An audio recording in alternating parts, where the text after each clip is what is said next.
The fluorescent lights hummed their relentless drone. Hannah Clarke arranged patient charts under that soulless white glow, her hands moving with mechanical precision through the evening shift.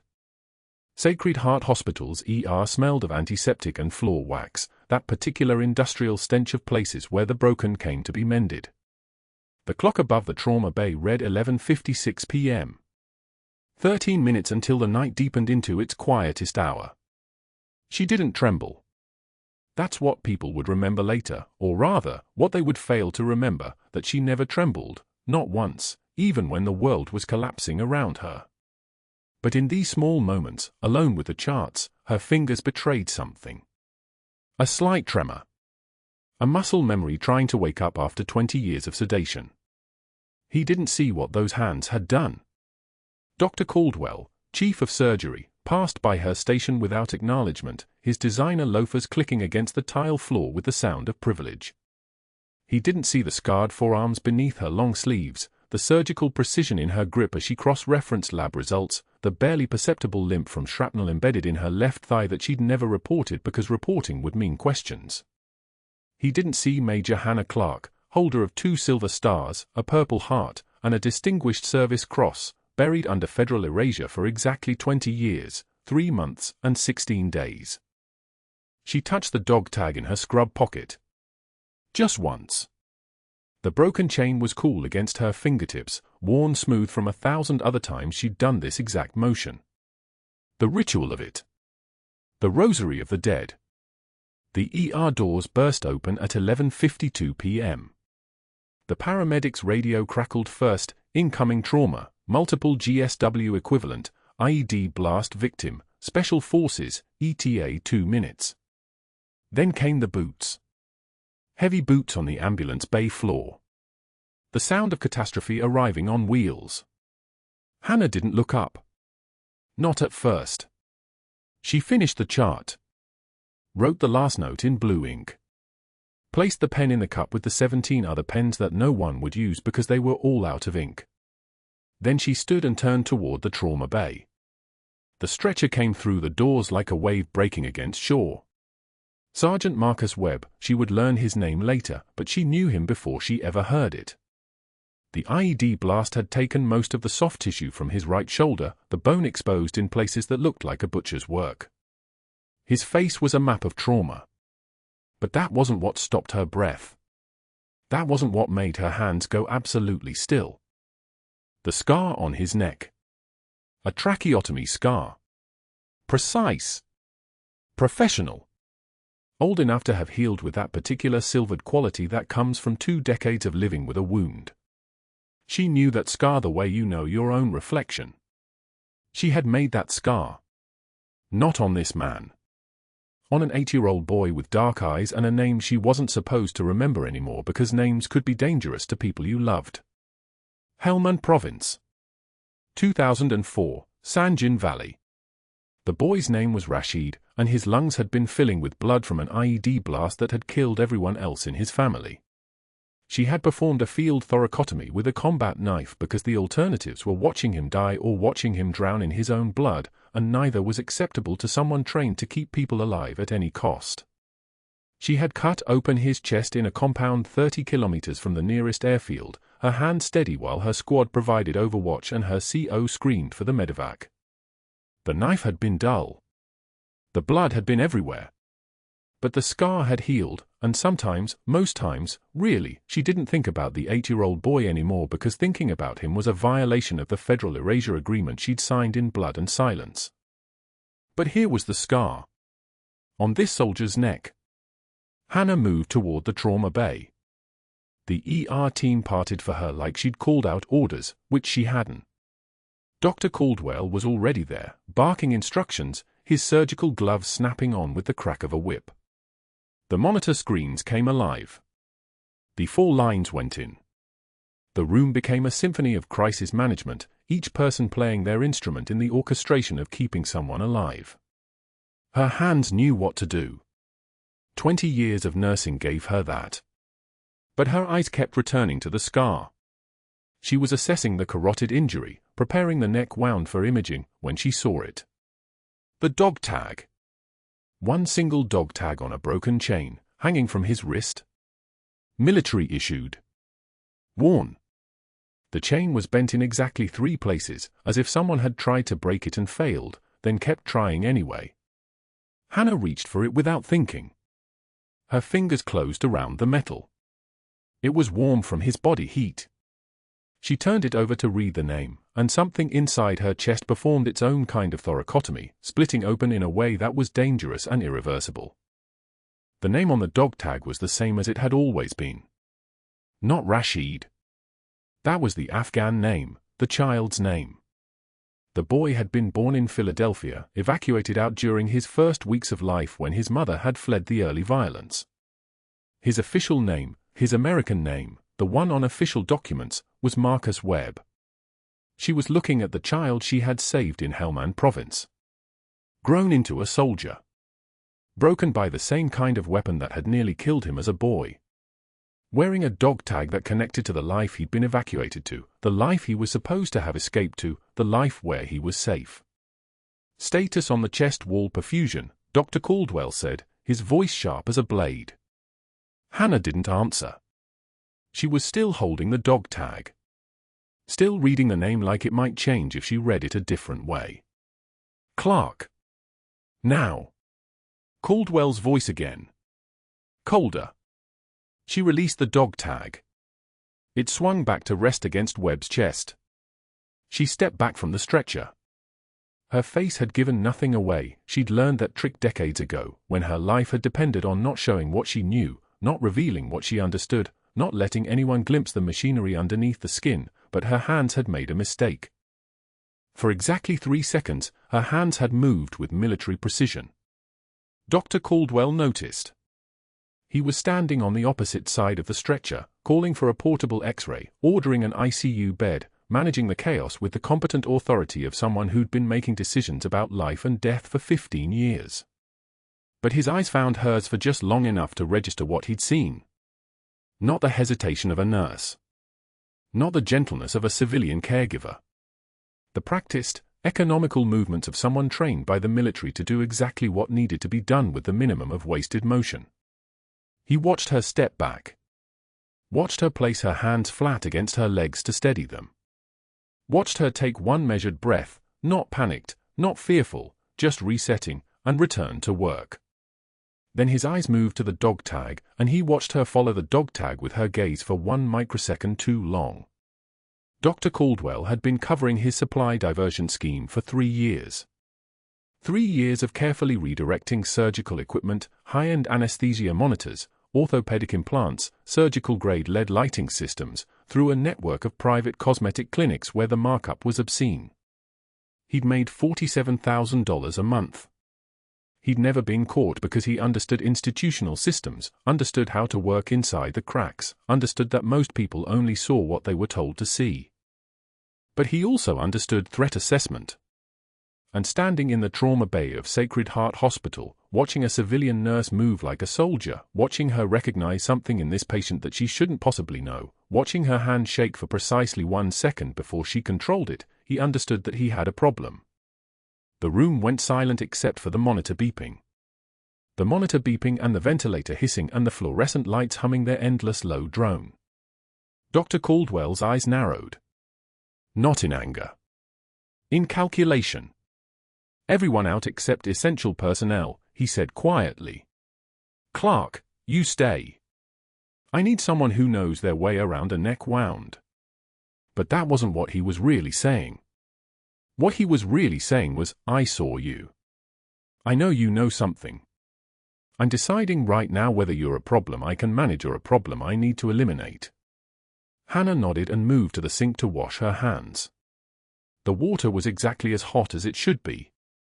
The soap smelled like hospitals everywhere smelled, that industrial clean that tried and failed to cover up the reality of human suffering. She had survived 20 years of invisibility. She had survived being declared legally dead while somehow still breathing. She had survived the silence, the erasure, the slow substitution of her real name for a civilian identity that fit like borrowed clothing. But she had never survived a threat that looked like another person recognizing exactly who she really was. The door to trauma bay opened at 6:53 a.m. Dr. Caldwell entered with his surgical team, but his eyes fixed on Hannah the moment she turned from adjusting Marcus Webb's ventilator settings. Webb's parents sat in the corner chairs, his mother's hands trembling around a cold coffee cup, his father's jaw locked tight. A younger woman, Webb's sister, stood near the monitor, watching the oxygen saturation numbers climb with each careful breath her brother took. Caldwell's voice cut through the room like a scalpel. "Nurse Clarke, your emotional attachment to this patient is dangerously unprofessional." He didn't lower his voice. The hallway heard it. The nurses' station heard it. "I've reviewed your shift notes. You're spending triple the standard time at his bedside. Are you perhaps confused about your role here?" Hannah's hand stilled on the fall line. She turned to face him, her movements precise as a rifle being shouldered. She took one measured breath, the kind taught in military training, the kind that steadies everything after an explosion. "I document thoroughly, Doctor. Something I learned from field work." "Field work?" His laugh was sharp, designed to cut. "You're a civilian nurse, not a trauma surgeon. Stop pretending otherwise." Webb's mother looked between them, her confusion visible as a frown. Hannah felt the weight of 3 pairs of eyes on her now, the family, measuring her. Caldwell stepped closer, his posture radiating the institutional authority that had protected him for 14 years. He had leverage. He had tenure. He had a surgical reputation that made administrators return his calls within minutes. He was a man who had never been interrupted in his own hospital. A single tear escaped down Hannah's cheek. She wiped it without breaking eye contact, her hand steady as a heartbeat monitor. "I've closed chest cavities in sandstorms, Doctor. I think I can manage your paperwork." The room went dead silent. Webb's mother's hand froze halfway to her mouth. His father's head tilted slightly, processing something his civilian life had never equipped him to understand. Caldwell's face flushed, not from anger alone, but from the realization that he had just been answered by a woman whose experience he couldn't measure or diminish with institutional rank. "That's exactly the kind of inappropriate fantasy I'm addressing," he said, his voice lower now but sharper. "Reassign to night shift effective immediately. You're off Webb's care team. Consider this your written warning, Nurse Clarke. Probationary status pending review." He left. His team followed like a school of fish changing direction. Hannah stood at the bedside, her hands returning to Webb's chart as if nothing had fractured in the room. But everything had. Webb's sister approached her slowly. "Thank you," she whispered. "For saving him." Hannah nodded once. She didn't trust her voice. The first humiliation was solitary. 3 days later, Hannah sat in the break room with her lunch, turkey sandwich, apple, black coffee. For nurses at the adjacent table, all mid-shift, all people she'd worked beside for years. She opened her sandwich. Within 30 seconds, all 4 stood simultaneously and moved to the opposite corner of the room, their chairs scraping against linoleum in a synchronized exodus. They didn't speak to each other once they'd relocated. They just sat in a tighter cluster, shoulders turned inward, a wall of isolation. This pattern repeated for 6 days straight. The break room became a geography lesson in abandonment. Wherever Hannah sat, the room emptied. It was coordinated, someone had spoken to them. Someone had framed a narrative. She absorbed each departure with a quiet dignity that had kept her alive behind enemy lines, the kind of composure that comes from understanding that showing pain only validates the person inflicting it. On day 6, someone taped a note to her locker in the staff room. The handwriting was blocky, juvenile, crazy vet wannabe. "Get help." Hannah stared at it for 3 seconds, then peeled it off and threw it away without expression. But the damage was already spreading through Sacred Heart like an infection. By the following Monday, she'd heard the whispers, "Total nutcase, stolen Vela, thinks she was special forces or something, Caldwell's doing the right thing." The third humiliation was public and orchestrated. Caldwell posted a formal reprimand on the unit board outside the ER at 8:48 a.m. sharp, timed perfectly for the morning shift change when maximum staff would see it. The header read in bold letters, "Disciplinary actions." Beneath it, his handwriting in blue ink, "Nurse Aged Clarke, written warning for inappropriate emotional involvement with patient, insubordination, and failure to maintain professional boundaries. Probationary status pending review." He assembled the day shift for morning rounds at 8:15, and he read it aloud to the entire group, 12 nurses, 3 residents, 2 attending physicians, and Hannah standing in the back of the corridor. His tone was clinical, almost disappointed, as if addressing a child who had failed to understand basic rules. "Let this be a lesson about maintaining the standards of Sacred Heart," he announced, his voice carrying the weight of institutional authority. "We are not a place for people with hero complexes or stolen valor delusions. Professionalism means humility. It means knowing your place." He looked directly at Hannah when he said it. The others followed his gaze. Hannah stood motionless, absorbing each word like a soldier taking rounds, present, conscious, unbroken. Her hands were clasped behind her back in a military rest position, the kind drilled into muscle memory during basic training. Her face remained neutral, her breathing steady. Not a tremor. Not a flinch. Not a single crack in the surface. A younger nurse, someone named Jessica, fresh out of nursing school, whispered to her friend loud enough to be heard 3 feet away, "I heard she thinks she was in the army or something." Total nutcase. The friend's laugh was sharp and immediate, a social seal of approval for the cruelty. The restrictions came next. Caldwell removed Hannah from Webb's care team entirely, reassigned her ICU access to observation-only status, and began making calls to HR about what he framed as credential verification concerns. He requested her personnel file be flagged for federal background verification, a move he believed would expose her as a fraud. He had no idea that the machinery he was setting in motion would destroy him instead. But that wasn't the worst part. 3 weeks into her exile on night shift, Hannah found herself reviewing patient charts during a rare quiet moment at 2:33 a.m. The fluorescent lights overhead buzzed with the persistence of insects.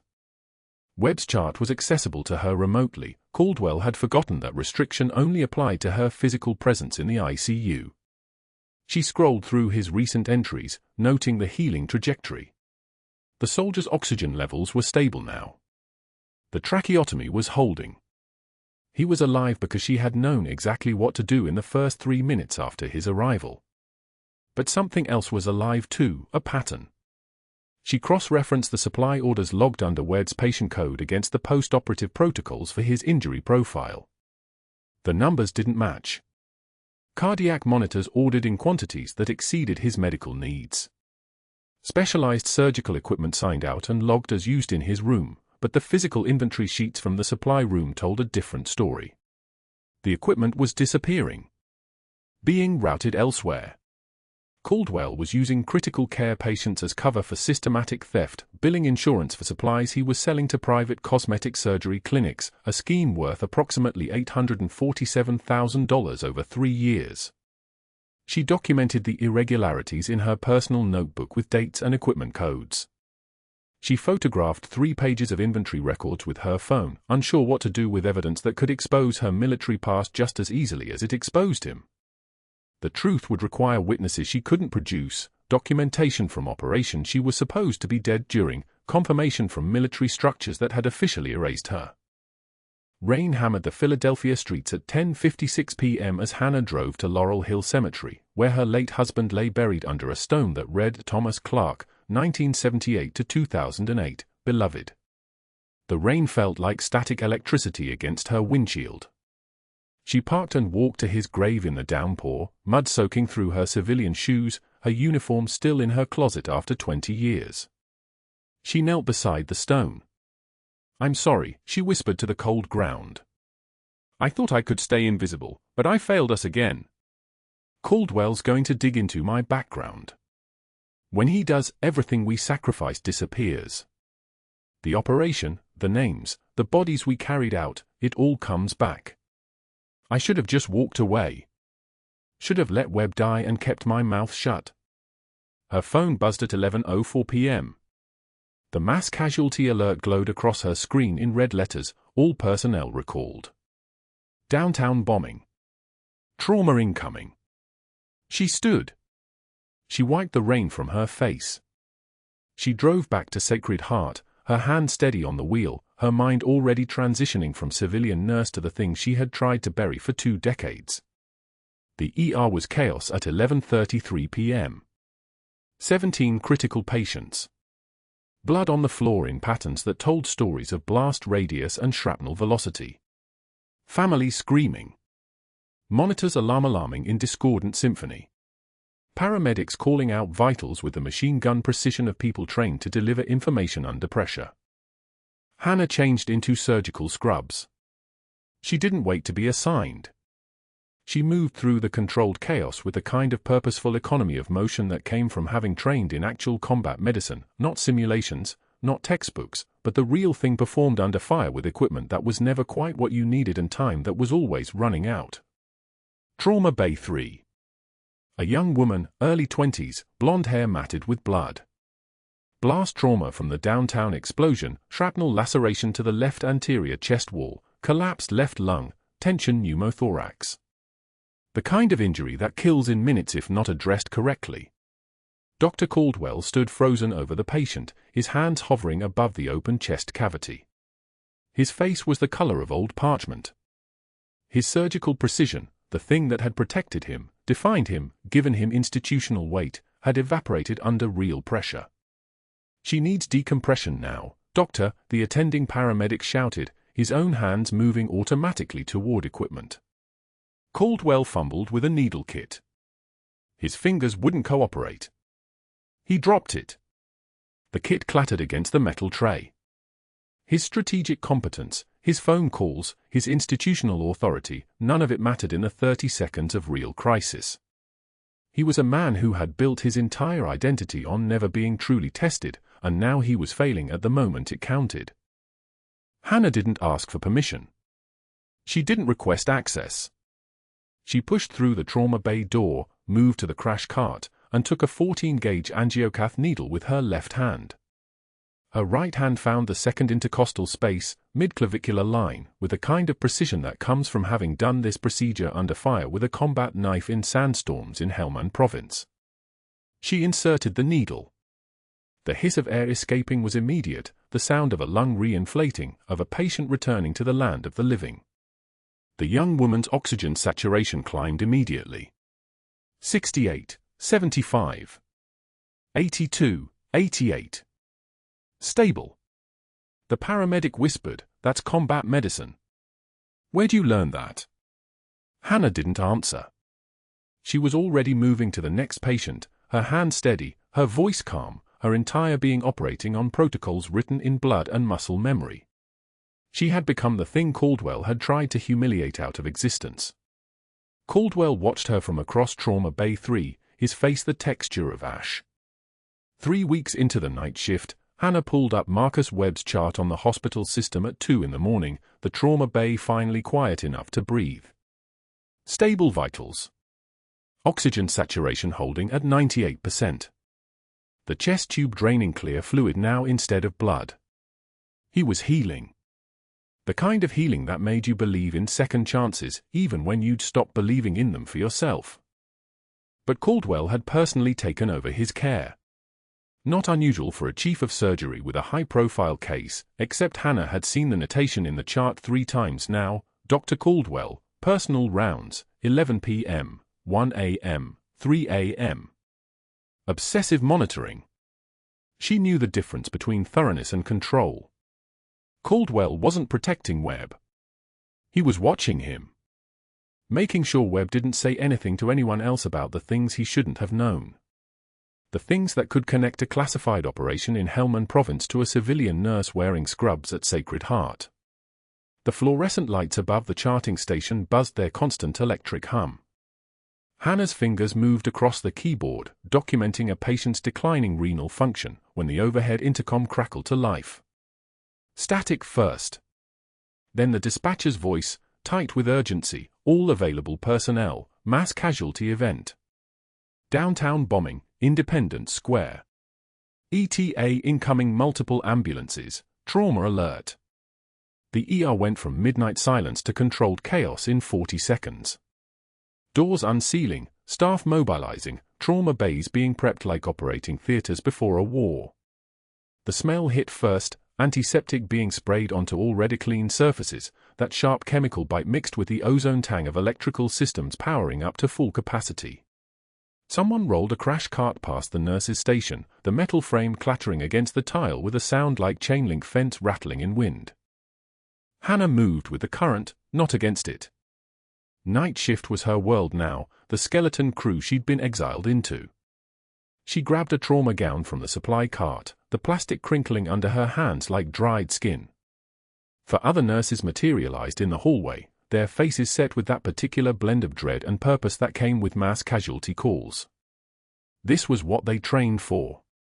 This was why they'd taken the job. The first ambulance screamed into the bay at 2:27 a.m. The paramedics moved with practiced efficiency, calling vitals as they transferred, male, 32, crush injury to right lower extremity, BP 92/58, pulse 106, respirations 22, alert but combative. The patient's right leg was wrapped in an emergency tourniquet, the fabric dark with blood. 2 nurses grabbed the stretcher and ran him into Trauma Bay 1. 7 more arrived in succession. A woman with shrapnel lacerations across her chest and neck. A teenager with a tension pneumothorax, you could see it in the way his chest heaved asymmetrically, one side barely moving, his breath coming in shallow panic gasps. A construction worker with a femur fracture and a blood loss that was measured in minutes, not hours. The bays filled like a war room, which it was, and the air itself seemed to compress with the weight of crisis. Caldwell arrived in the ER at 3:04 a.m., 12 minutes after the first ambulance. Hannah watched him move through Trauma Bay 3, where the teenager with the tension pneumothorax lay on the stretcher, his skin taking on that distinctive blue-gray pallor that meant the air was being forced into his chest cavity and crushing his lungs. The boy's oxygen saturation was 72% and dropping. Falling like a stone. His mother stood against the wall, her hands pressed over her mouth, watching her son suffocate in the middle of the room while machines beeped their urgent warnings. "Get me an EKG, line, and labs," Caldwell commanded, moving into the bay with the kind of authority that came from being the most important person in the building for 3 decades. He reached for the teenager's chest, his hands already gloved, and then he stopped. His fingers hovered over the boy's ribs. Hannah watched from across the bay where she was managing another patient's airway. She saw his jaw tighten. Saw his eyes flick down to the boy's torso, then back up to the monitor, where the oxygen saturation was now 68%. The room needed a needle decompression. Second intercostal space, midclavicular line. A 14-gauge angiocath needle. 30 seconds. It was the most basic emergency procedure in trauma, something taught in the first month of any surgery residency. Hannah had performed it under fire in Helmand Province at 26 years old, with rounds hitting the building around her and 3 other soldiers covering her with rifle fire while she pushed a needle through a kid's chest cavity to let the trapped air escape. Caldwell's hands were shaking. Not trembling. Shaking.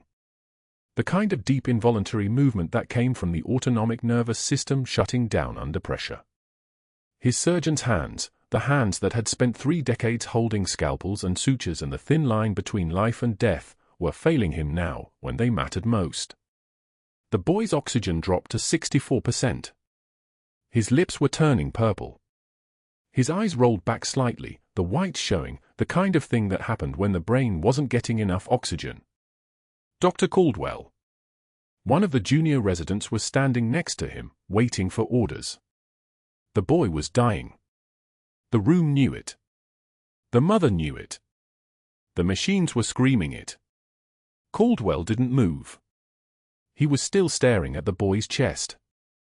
Hannah set down her own patient's airway equipment and moved. Not fast. Fast was for amateurs. She moved with the fluid, economical precision of someone who had done this before when the cost of hesitation was measured in names on a casualty list. The 14-gauge needle was already prepped in the bay, trauma bays kept them accessible, just in case. She palmed it, her fingers finding the landmarks by feel, by muscle memory that lived deeper than conscious thought. The second intercostal space. Midclavicular line. The boy's ribs were thin, he was young, maybe 17, and the needle went through skin and fascia and the parietal pleura with a sensation like breaking through ice on a frozen pond. The hiss came immediately. The sound of trapped air escaping, the pressure releasing, like opening a soda bottle that had been shaken too hard. The boy's body convulsed once, then the tension went out of his shoulders. His chest began to move again, both sides now, symmetrical, full. The monitor began climbing. 64. 70. 78. 85. A paramedic Hannah had worked with a dozen times over the years whispered, so quiet only she could hear, "That's combat medicine." She didn't respond.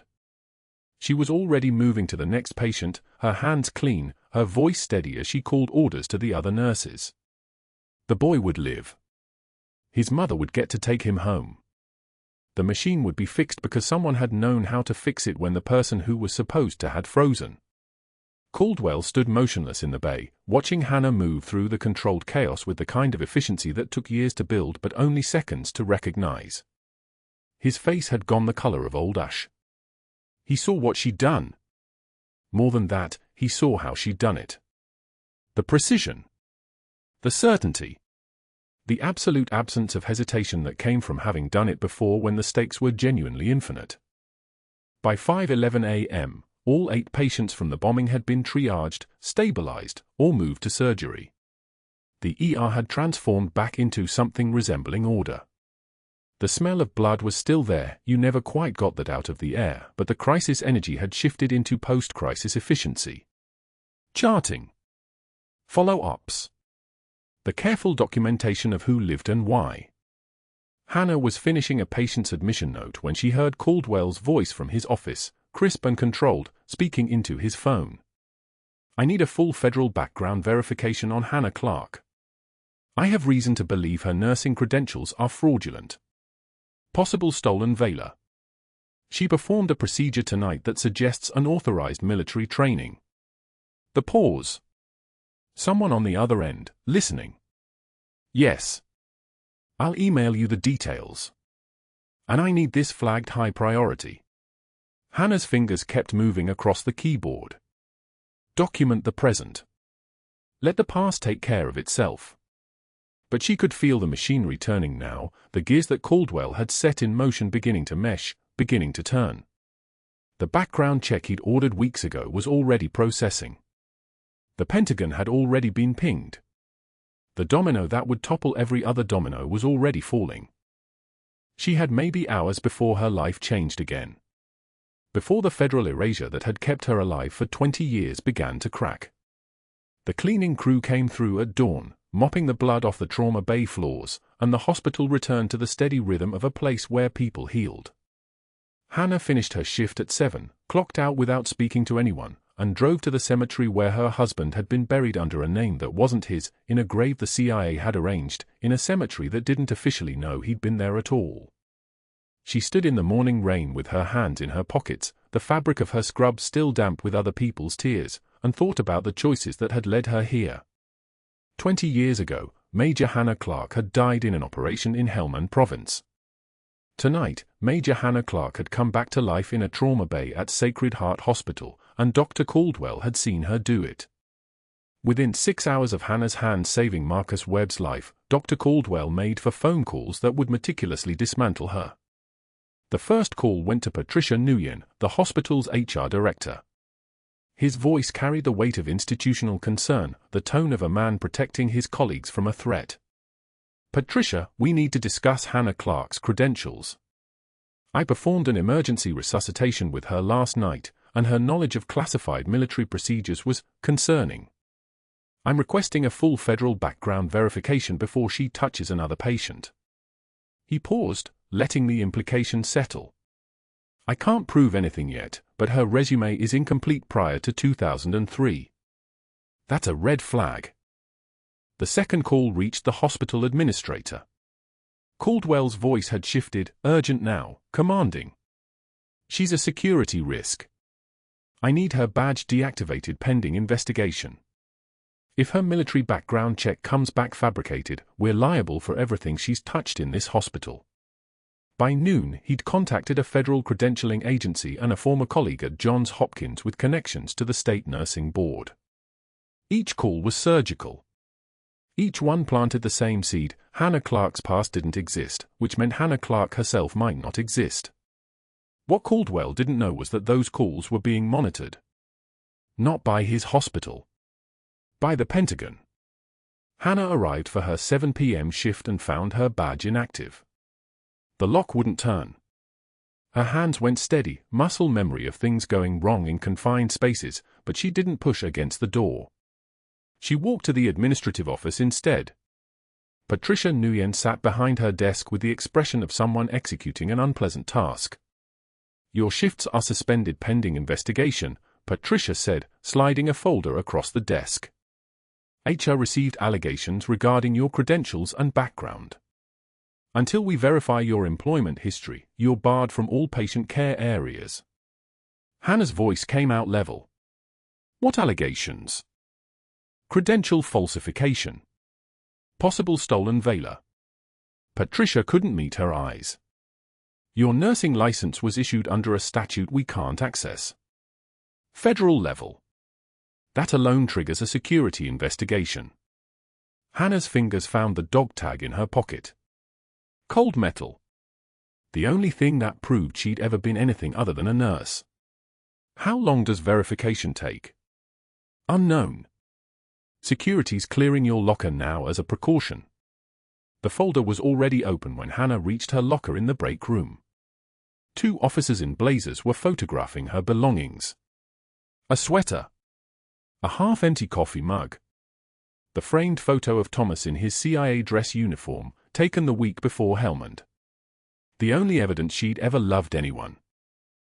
"We'll need to document everything," one officer said. Not unkindly.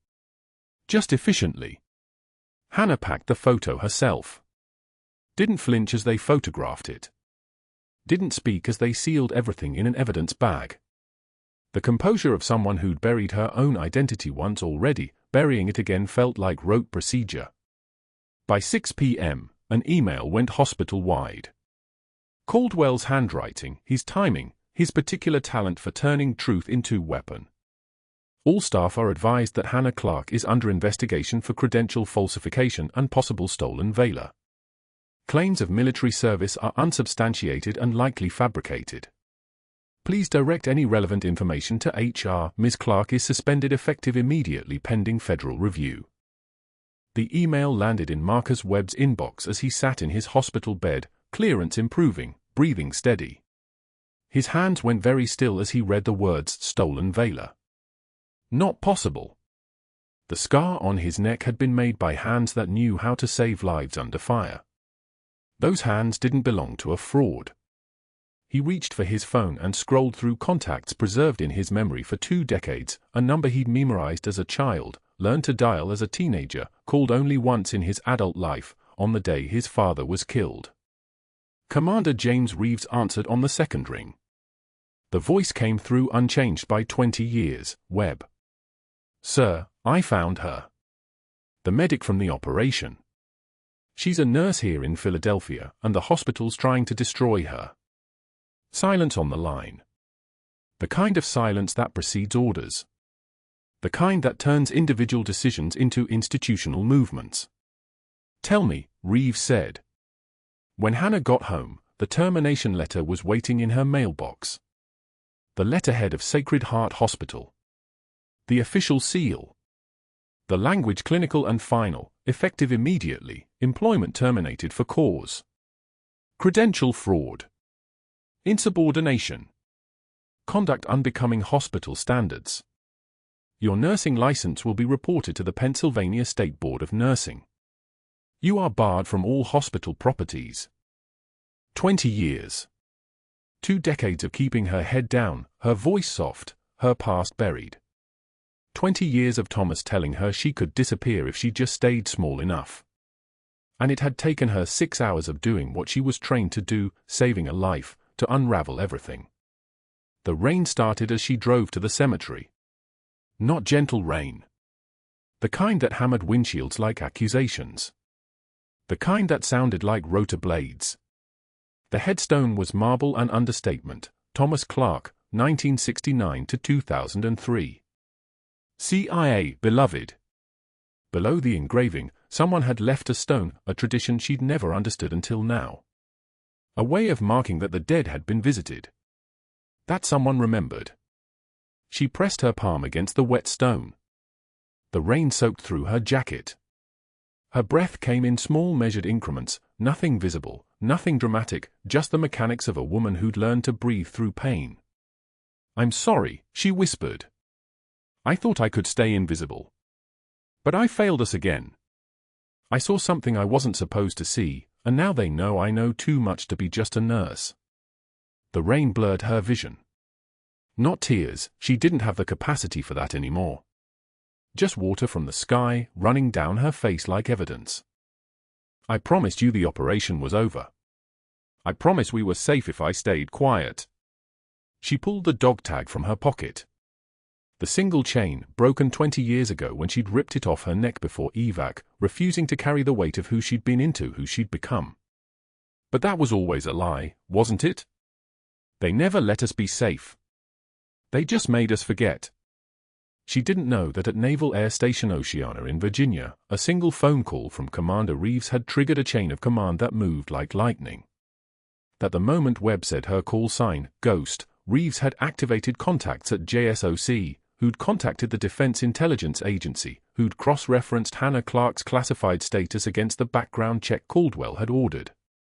She didn't know that federal investigators had already begun examining Caldwell's 3-year pattern of accessing personnel databases, digging, always searching for leverage. That somewhere in an FBI field office, an agent named Torres was reviewing hospital procurement records, watching the numbers that didn't add up, $847,000 in surgical supplies marked as training inventory but delivered to private cosmetic clinics owned by shell companies that led back to Caldwell's brother-in-law. She didn't know that the background check she'd feared, the verification that was supposed to expose her as a fraud, had instead exposed something that would make every federal agency with clearance suddenly, intensely interested in a hospital called Sacred Heart. The rain fell harder. Hannah stood at the grave of her husband, the only man who'd known what she was, holding the single piece of metal that proved she'd been Major Hannah Clarke once, and waited for the part where it all got worse. It always got worse before it got better. Survival had taught her that. Survival had taught her that the quiet before the storm doesn't mean safety. It means the storm is gathering weight. Somewhere in the city, the first calls were being made. The first names were being moved through classified channels. The first orders were being issued to people whose names she'd never know, whose authority she couldn't challenge, who were about to turn her burial into her resurrection whether she was ready or not. The classified security flag pinged through Pentagon servers at 2:27 a.m., buried in Hannah Clarke's file under a designation so restricted that only 7 people in the entire Department of Defense even knew the access level existed. It was automatic. A search into her background triggered the Sentinel, a digital tripwire placed there 20 years ago, just waiting for someone to pull the thread. Within 90 minutes, the National Security Advisor was briefed. Within 3 hours, the Joint Special Operations Command had activated a recovery protocol that hadn't been used since 2003. The machinery of federal authority, once set in motion, moved like a glacier, slow, inexorable, and utterly indifferent to anyone standing in its path. Dr. Caldwell had no idea what he'd just unleashed. The hospital conference room at Sacred Heart smelled like burnt coffee and furniture polish, the kind of sterile institutional space designed to contain difficult conversations.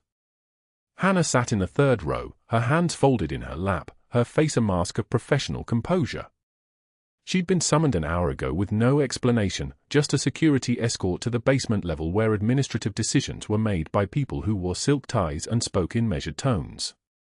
The hospital administrator, Gerald Pierce, sat at the head of the table with her personnel file open in front of him, and his hands were trembling. Actually trembling. The color had drained from his face in a way that suggested he was reading something that rewrote every assumption he'd made in the last week. The doors opened. Marcus Webb entered first, still moving like a soldier even though 3 weeks of recovery had hollowed out the worst of his injuries.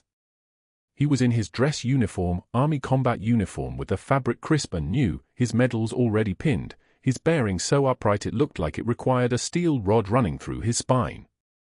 Behind him came another officer, this one with the bearing of absolute command, and Hannah's breath caught in her chest because she recognized him. Commander James Reeves. Call sign Breaker. Helmand Province, 2003. A man she'd thought was dead for 20 years. Webb stepped to the center of the room and came to attention with a sound like a rifle bolt closing. When he spoke, his voice carried the precise military cadence of someone making an official statement. Major Clarke saved my life twice, he said, each word clipped and authoritative. Once in Helmand Province when she performed emergency field thoracotomy with a combat knife through a collapsed lung. Once last month when she performed emergency needle decompression under pressure while our chief of surgery froze. He paused. Swallowed. She did not hesitate. She did not waver. She did not flinch. The administrator's hands moved across the pages of Hannah's file like he was seeing them for the first time, like the words themselves were in a foreign language. Redacted sections marked classified and eyes only created gaps in the narrative, but what remained was enough to shatter his worldview. Tenure of service. Security clearance level. Authorization signatures from defense secretaries. The file of a person who should have been impossible. Commander Reeves moved forward with the bearing of a man accustomed to being obeyed. He looked at Hannah and nodded once, not a greeting, but an acknowledgement of an understanding that transcended this room and everyone in it. When he spoke, his voice was like a tank idling in a concrete garage, low and heavy with the weight of absolute authority. Major Clarke, he said, using her rank like a blade, was attached to the 75th Ranger Regiment's reconnaissance element during Operation Enduring Freedom, Task Force 2-3. She held a top-secret security clearance with Special Access Program authorization. Her decorations on file include, he paused, letting each honor land like a hammer blow against an anvil, Bronze Star for heroism under fire. 2 Silver Stars for gallantry in combat operations. A Purple Heart for wounds sustained in the service of her nation. And a Distinguished Service Cross for extraordinary heroism at risk of life above and beyond the call of duty. Dr. Caldwell was standing near the window, and Hannah watched his face drain of color in real time. The blood retreated from his features like a tide going out, leaving him pale and hollow, his jaw working soundlessly as the architecture of his entire assault collapsed into rubble. He'd been convinced, absolutely convinced, that he was exposing a fraud, a stolen Valor imposter, a woman with a fabricated resume who'd somehow fooled everyone at Sacred Heart.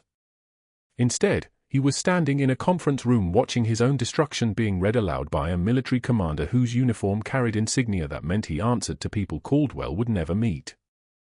An FBI agent stepped forward, her credentials open on her palm like she was showing a holy relic. 2 more agents positioned themselves near the exits with the casual precision of people who understood threat assessment and containment. Dr. James Caldwell, the FBI agent said, her voice carrying neither malice nor sympathy, just the flat professional tone of someone delivering facts, Major Hannah Clarke was declared legally deceased in 2003 under federal witness protection equivalent protocols for classified operators. Her civilian identity has been protected for the last 20 years under penalty of federal law. Your investigation, conducted without authorization from any federal authority, has inadvertently triggered classified security protocols. She opened a folder, and Hannah could see documents stamped with headers that even she wasn't cleared to read anymore. During your investigation, the agent continued, we discovered extensive evidence of surgical supply diversion spanning approximately 3 years.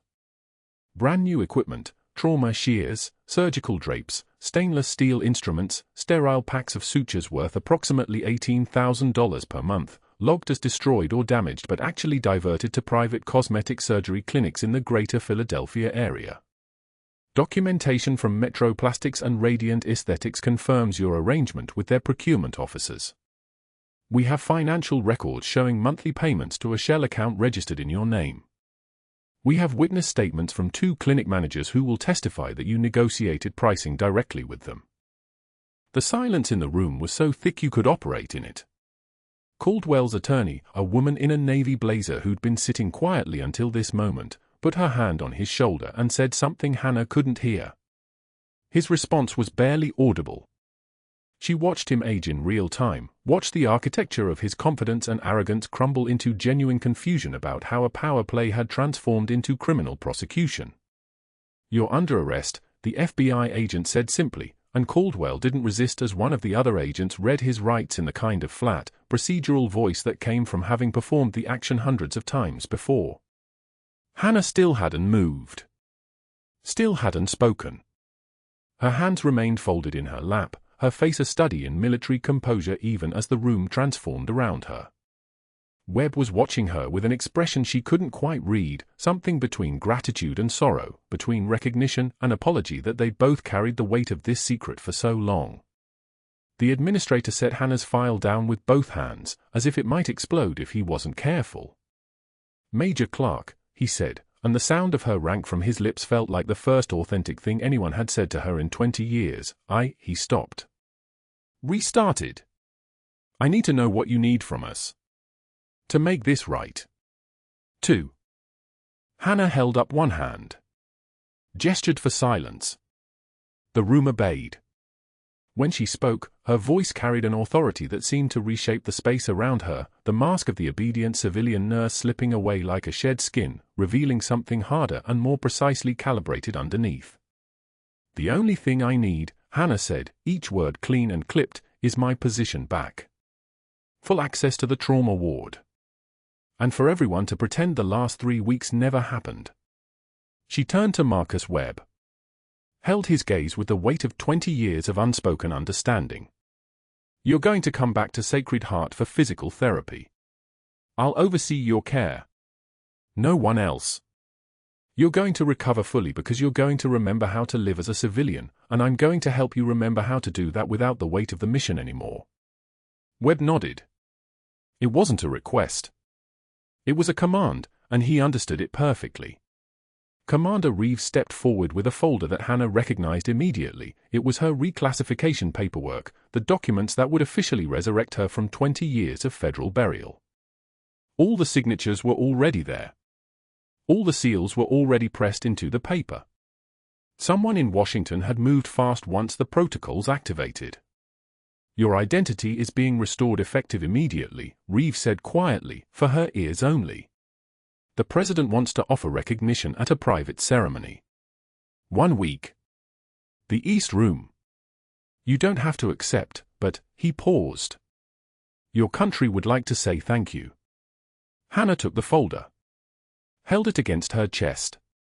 And for the first time in 20 years, she felt the weight of the invisible life begin to lift, just barely, like a stone moved from the center of her chest. The next words belonged to none of them.